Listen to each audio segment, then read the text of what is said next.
سلام همه دوستان عزیز. تو این ویدیو قصد دارم نحوه خالی کردن یا پارشیال پوزیشن رو بهتون یاد بدم. ببینید شما حتما این عبارت رو شنیدید که وقتی که وارد سود میشید بیاین یه قسمتی از سود خودتون رو بکشید بیرون ولی پوزیشن خودتون رو نگه دارید. الان این پوزیشن زمانی که وارد سود میشه، اولا توجه داشته باشید که شما اگر با 1/100 لات بزنید دیگه نمیتونید اون رو تقسیمش بکنید یا حجمتون رو کمتر بکنید، یه قسمتش بیارید بیرون. ما کمترین پوزیشنی که در بازار داریم 1/100 و دیگه نمیتونیم اون رو نصفش بکنیم. اما مثلا از 1/100 به بالا، مثلا 2/100 3/100 4/100 5/100 هر چی که هست، من میتونم پارشیالش بکنم یا یه قسمتیش رو خالی بکنم و یا قسمت بعدیش رو نگه دارم تا پوزیشن تا ته بازار بره.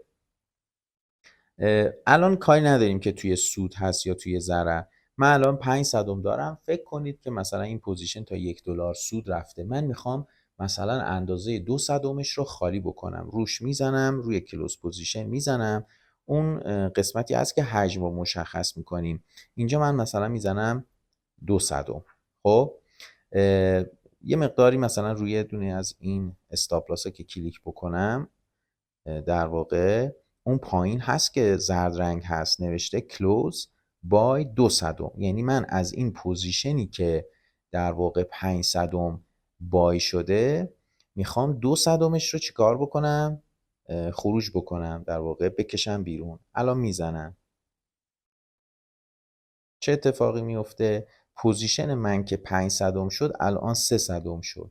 پس من 2/100 رو کشیدم بیرون، 3/100 دیگهش موند. حالا میتونم هم در واقع قبل از اینکه پارشیال بکنم هم ریسک فریمو کرده باشم، هم که بیام پارشیال بکنم، مثلا استاپ تریلینگ استاپ هم بکنم، استاپ هم بیارم بالاتر که خب تو ویدیو قبلی من به صورت کامل بهتون یاد دادم. حالا بیایم تو هیستوری ببینیم چه اتفاقی افتاده.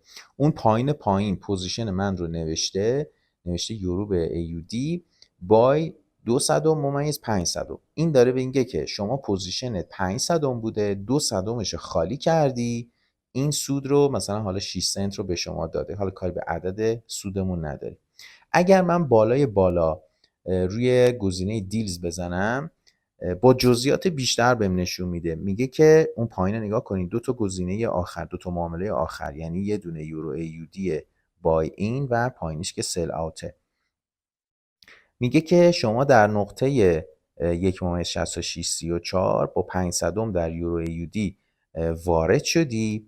یه قسمتی شما معادل 2/100 اون پوزیشن پایینی، یه قسمت شما معامله اون 2/100 در این قیمت خروج کردی. اینجوری هم میتونیم با جزئیات بیشتر همه معاملاتمون رو ببینیم. اما اگر روی گزینه پوزیشن بزنم دیگه به صورت این شکلی بهمون نشون میده. یعنی هر چقدر که خالی بکنید اون میزان خالی کردن ها رو در قسمت سمت چپ اون ممیزه براتون میزنه. الان ببینیم میتونیم خالی بکنیم، حتی تو ضرر هم شما میتونید خالی بکنید، مشکل نداره. الان اینجا من اگه بزنم مثلا 3/100 دارم، میخوام 1/100 رو خالی بکنم. ببینید عدد که می نویسید اون پایین که زرد رنگه هنوز اون 1/100 نیومده. یه دونه در واقع کلیک بکنید روی استاپ لاس تا اون قسمت زرد رنگه آپدیت بشه و اون 1/100 رو در قسمت بای شما ببینید. و بعد من خب کلوز میکنم. اینجا الان پوزیشن من دوباره 2/100 شد. توی هیستوری برم میبینین که در واقع شما از 5/100 3/100 خالی کردی. حالا چون اون 1/100 که من خالی کردم توی ضرر بوده، خب با اون قبلی جمع میشه و نهایتا در واقع معادل کل رو مینویسه. باز دقیق تر میخوام نگاه بکنم، اون پایین 3 تا معامله یورو ایدی نگاه کنید، 3 تای آخر که بای این داره، 2 تا هم سل اوت داره. میگه 5/100 رو تو بای این تو این قیمت باز کردی، 2/100 رو با سود 6 سنت فروختی، 1/100 دیگه هم با 19 سنت خالی کردی یا 19 دلار.